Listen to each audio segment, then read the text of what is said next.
Hello everyone, आज हम इस वीडियो में एक नए टॉपिक के बारे में डिस्कशन करेंगे जो है काउ स्लॉटिंग से रिलेटेड।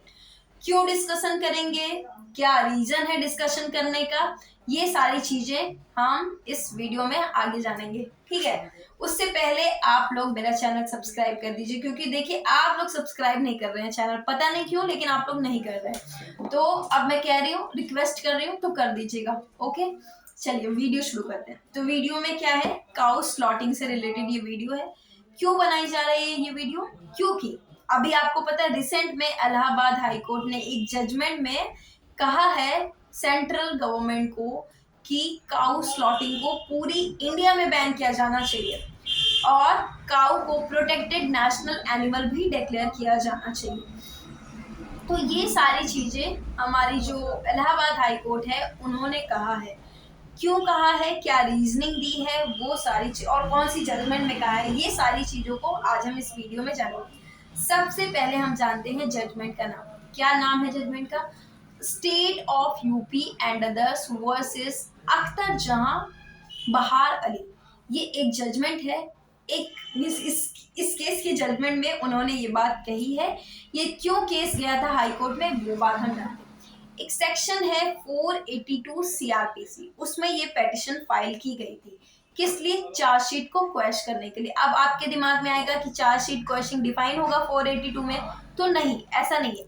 482 में चार्जशीट क्वेश्चन नहीं डिफाइन है, मीन चार्जशीट को खत्म करने का, ध्वस्त करने का डिफाइन नहीं है। लेकिन 482 में क्या है, जो सीआरपीसी का सेक्शन 482 है, उसमें हमारी हाई कोर्ट को इनहेरेंट पावर दी गई, मीन्स अंधाधुंध उनको राइट दिए गए हैं, अंधाधुंध उनके पास अधिकार है कि वो कोई भी जजमेंट मीन्स कुछ भी कर सकते हैं। Chargesheet question, FIR question, judgment question, uncompoundable offence है उसको भी कंपाउंडेबल बना के उसको कॉम्प्रोमाइज करवाना, उनके पास ये सारे अधिकार हैं। लेकिन कैसे?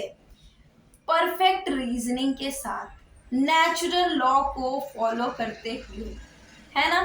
मीन्स भले ही वो सीआरपीसी, आईपीसी और भी जो भी लॉ है, एविडेंस, इन सब से बंधे हुए नहीं रहेंगे, लेकिन नेचुरल जस्टिस को फॉलो करते हुए 482 में उनके पास राइट है कि वो कुछ भी कर सकते हैं किसी भी क्रिमिनल केस से रिलेटेड। ठीक है, तो 482 में इसलिए पेटिशन गई है क्योंकि चार्जशीट क्वेश्चन का कोई भी प्रोविजन नहीं दिया गया है हमारी सीआरपीसी में, इसलिए हम 482 में जाते हैं, इनहेरेंट पावर को इन्वोक करते हैं कोर्ट। तो ये हो गया हमारा 482। जैसे 482 सीआरपीसी में है, वैसे ही 151 सीपीसी में है। 151 में क्या है, सिविल कोर्ट को इनहेरेंट पावर दी गई है विद इन दी, मीन्स उसको क्या कहते हैं, नेचुरल जस्टिस को देखते हुए कोई भी कुछ भी ऑर्डर करने का उनके पास राइट है। लेकिन याद रखिए, नेचुरल जस्टिस को देखते हुए तो वो सिविल कोर्ट को दी गई और इसमें हाई कोर्ट को सिर्फ दी गई। इसमें सेशन कोर्ट को पावर नहीं है 482 के अंदर कोई भी, वो सिर्फ और सिर्फ हाई कोर्ट को पावर है। जैसे जजमेंट, FIR क्वेश्चन हो गई, चार्जशीट क्वेश्चन हो गई, और भी कुछ स्टे वगैरह, अरेस्ट स्टे मिल गया, ये सारी चीजें उसमें दी हुई होती है। तो एंटिसिपेटरी बेल का अलग प्रोविजन है, वो 482 में नहीं जाता है। तो चलिए हम आगे बात करते हैं। तो ये थी एक मीन्स एक जो केस था, state of UP and others versus Akhtar जहां बहार अली, उसमें वो लोग गए थे। एक मतलब चार्जशीट फाइल हो चुकी थी इस केस में। चार्जशीट फाइल किस में हुई थी? ये Uttar Pradesh prevention of cow slaughtering act है 1955 का। इसमें इनके अगेंस्ट मीन्स इसी के सेक्शंस लगे हुए थे, जिसमें इनके ऊपर धाराएं लगी हुई थी कि इन्होंने गौ हत्या की थी, चोरी से इसका मांस बेचा था, काट पीट डाला था। तो इनका कुछ अपना एक रीजनिंग थी कि उन्होंने कहा था जो मांस चेक किया गया था वो सही तरीके से चेक नहीं किया गया था, वो काऊ का नहीं था, किसी और जानवर का था, लेकिन वो सही से ना चेक किए जाने की वजह से वो काऊ का था, ऐसा उनको लगा। तो ये सारे उनके कुछ और भी कुछ ग्राउंड्स थे उनके, जो उन्होंने पिटीशन फाइल की थी 482। ठीक है, लेकिन जो इलाहाबाद हाई कोर्ट है उसने तो क्वेश्चन कर दिया, क्वेश्चन तो किया उन्होंने एक में सजेशन भी दिया कि काउ स्लॉटिंग को पूरी कंट्री में बैन किया जाना चाहिए। मैं सेंट्रल गवर्नमेंट से वो कहते हैं कि आप इस सब को पूरी कंट्री में बैन करिए, क्योंकि ये जो Uttar Pradesh prevention of cow slaughtering act है ना, ये सिर्फ उत्तर प्रदेश में है, सिर्फ उत्तर प्रदेश में लगता है, क्योंकि ये यूपी वाले, जैसे आपको पता है स्टेट एक्ट अगर आपको जानने तो कैसे जानोगे, स्टेट का नाम आगे लिखा रहता है तो वो स्टेट एक्ट हो जाता है। बाकी अगर उसमें नाम नहीं लिखा हुआ है तो वो सेंट्रल एक्ट है। सारे में मत लगाइएगा, ये सिर्फ ऐसे लॉजिक है, कहीं लिखा पड़ा हुआ लॉजिक नहीं है, सिर्फ ये ऐसे कॉमन सेंस वाला, लॉ ऑफ कॉमन सेंस होता है ना, ये वो वाला कॉमन सेंस वाला है कि अगर कोई स्टेट का नाम दिया हुआ है तो वो स्टेट लॉ हो जाएगा, नहीं दिया हुआ है तो वो सेंट्रल लॉ हो जाएगा। लेकिन सब पे लागू नहीं होता, आप देख लेना, जिसमें नहीं लागू हो रहा है उसमें आप देख लेना। ये मत कहना कि आपने बताया था अब गलत हो गया मेरा, ठीक है। तो ये हो गए, तो ये सिर्फ स्टेट लॉ है, तो स्टेट लॉ है तो सिर्फ स्टेट में लागू होगा, सब जगह पे नहीं होगा। कुछ और स्टेट्स भी हैं जिन्होंने, कर्नाटका वगैरह ने भी शायद बैन करके रखा है काउ स्लॉटिंग को, महाराष्ट्र में भी है, देख लीजिएगा, मैं श्योर नहीं हूँ है कि नहीं है। तो इन्होंने कहा उत्तर प्रदेश में तो बैन है, लेकिन इसको पूरी कंट्री में बैन किया जाना चाहिए। क्यों? इन्होंने अपनी रीजनिंग दी है कि जो हम लोग हैं, मीन्स जो हिंदुस्तान है, हम जो इंडियंस हैं, हम एक सेकुलर कंट्री है। सेकुलर कंट्री का मतलब है धर्मनिरपेक्ष देश, मीन्स एक ऐसा देश, सेकुलर का दो डेफिनेशन होता है। कोई इसको कहता है कि एक ऐसा देश जो सारे धर्मों को मानता हो, और कोई कहता है एक ऐसा देश जो किसी धर्म को ना मानता हो। तो ये दो अलग अलग सेकुलर की डेफिनेशंस में सिर्फ दो अलग अलग तरीकों से सेकुलरिज्म, धर्मनिरपेक्षता को देखा जाता है। तो हमारी जो इलाहाबाद हाई कोर्ट ने है, उसने देखा इसको किस नजरिए से, उसने देखा कि हम सभी धर्मों को मानते हैं, हम सभी धर्मों को मानने वाला कंट्री है, इसलिए हमें काउ स्लॉटिंग को बैन किया जाना चाहिए। क्यों? क्योंकि जो गाय है वो हिंदुइज्म में बहुत ही पूजनीय पशु है, जिसकी हम पूजा करते हैं, जिसकी हिंदू पूजा करते हैं। प्लीज, हिंदू मुस्लिम का ये वीडियो बिल्कुल भी नहीं है। हमारी हाई कोर्ट ने क्या तर्क दिया है काउ स्लॉटिंग को बैन करने के लिए, सिर्फ उसका डिस्कशन है। उन्होंने तर्क देते हुए ये सारी चीजों का डिस्कस किया है, इसलिए मैं इन सारी चीजों को बता रही हूँ। मैं हिंदू या मुस्लिम करने के लिए यहाँ पे नहीं बैठी हूँ, मैं सिर्फ लॉयर हूँ। तो लॉयर सिर्फ लॉ देखता है, जजमेंट में लिखी हुई रीजनिंग को देखता है, मैं बस वही डिस्कस कर रही हूँ। तो प्लीज आप इसको हिंदू मुस्लिम में बिल्कुल मत ले जाइएगा, हम सिर्फ और सिर्फ लॉ की बात कर रहे हैं। लॉ क्या है यहाँ पे? सेकुलरिज्म, जो हमारी प्रियम्बल में यूज किया हुआ वर्ड है, जिसको मीन्स कहते हैं कि हम सेकुलर हैं तो हमें और इन्होंने क्या क्या रीजन दिए? सबसे पहले इन्होंने कहा है कि गाय जो है वो हिंदुओं की एक पूजनीय पशु है, जिसकी वो पूजा करते हैं, और इसकी हत्या से हिंदू प्रभावित होता है, इसलिए हमें गाय को बैन, क्योंकि हम मतलब हिंदुइज्म को प्रोटेक्ट करने के लिए काऊ को बैन किया जाना चाहिए। और हिंदू इसकी पूजा क्यों करते हैं, उसके लिए उन्होंने तर्क दिया है कि अगर आप हिंदुओं का कोई भी ग्रंथ उठाकर पढ़ेंगे तो उसमें गाय को बहुत सर्वोच्च माना गया है। जैसे कि हमारे शिव शंकर जी जो हैं, वो गाय का एक रूप है जो है नंदी, उस पे सवारी करते हैं, तो हम शिव की पूजा करते हैं, नंदी की भी पूजा करते हैं। उन्होंने कहा कृष्ण है जो खुद ही चरवाह थे, गाय के ले जाकर, मतलब वो ग्वाला फैमिली से बिलोंग करते थे, यादव फैमिली से बिलोंग करते थे, तो वो खुद ही गाय की इतनी देख रेख करते थे। तो इस तरीके से उनके भी प्रिय थे गाय।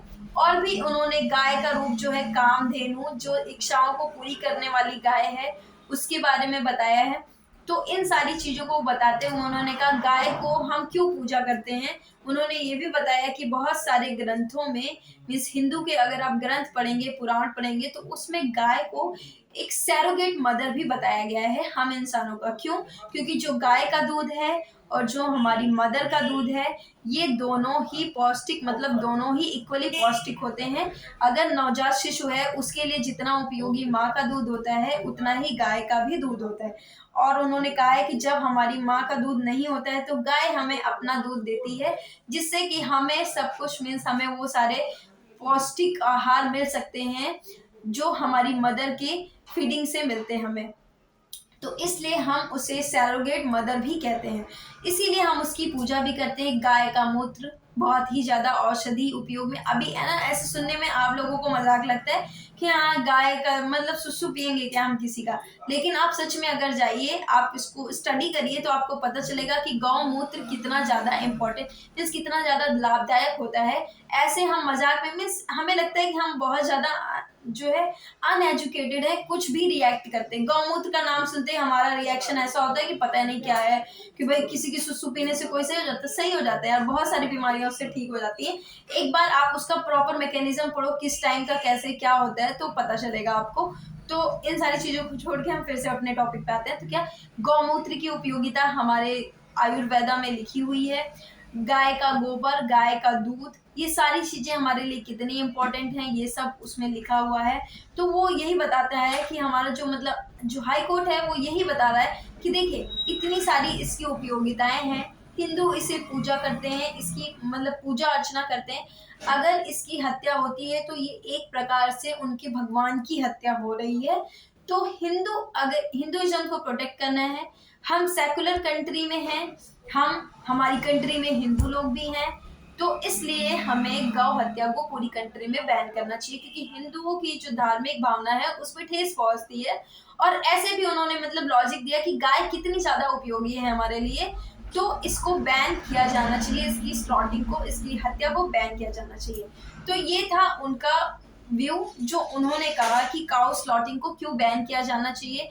उनकी रीजनिंग थी, सेकुलरिज्म लॉ से रिलेटेड था, बाकी गाय की उपयोगिता जो थी वो गाय की उपयोगिता से रिलेटेड थी।